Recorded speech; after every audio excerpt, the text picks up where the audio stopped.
অন্তঃকরণ করে। জোরে বলুন সুবহানাল্লাহ।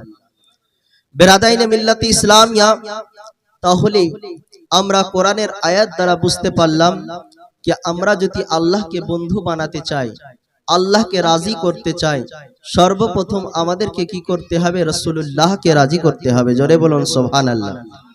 বেরাদাইনে মিল্লাতে ইসলামিয়া, সাহাবাই কারাম আমার আপনার নবীকে কতটা ভালোবেসেছেন।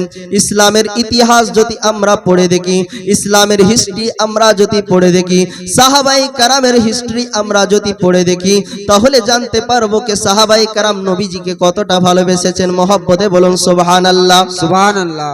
এই জন্য আল্লামা ইকবাল বলতে আছেন কি মোহাম্মদ সে ওফা তूने तो हम तेरे हैं, की मोहम्मद से वफा तूने तो हम तेरे हैं, ये जहां चीज है क्या लहू कलम तेरे है, मोहम्मद की मोहब्बत बीने हक के शर्त अव्वल है, इसी में है अगर खामी तो सब कुछ बेमुकम्मल है। जोरे बोलुन सुबहानाल्लाह।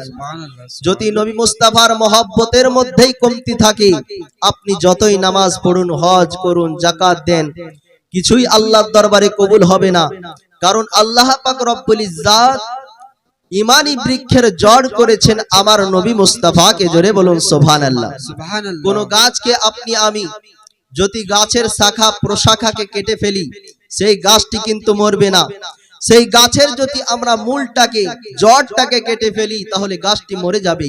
তো আল্লাহ পাক রব্বুল ইজ্জাত নামাজ, রোজা, হজ, যাকাতকে ইমানি বৃক্ষের শাখা প্রশাখা করে দিয়েছেন, আর আমার আপনার নবী মুস্তাফাকে ইমানি বৃক্ষের জড় বানিয়ে দিয়েছেন। জোরে বলুন সুবহানাল্লাহ, সুবহানাল্লাহ। তো জড় যদি মজবুত থাকে, জড় যদি আপনার ঠিক থাকে, আপনি নামাজ পড়ুন, আল্লাহর দরবারে কবুল।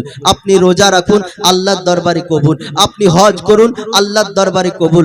আপনি যাকাত দেন, আল্লাহর দরবারে কবুল। প্রত্যেকটি আমল রাসূলের মহব্বতে যদি আপনি আমি করতে পারি, তো স্বয়ং আল্লাহ পাক রব্বুল ইজ্জত কবুল ও মাকবুল করে নেবেন। জোরে বলুন সুবহানাল্লাহ। এ বেরাদাইনে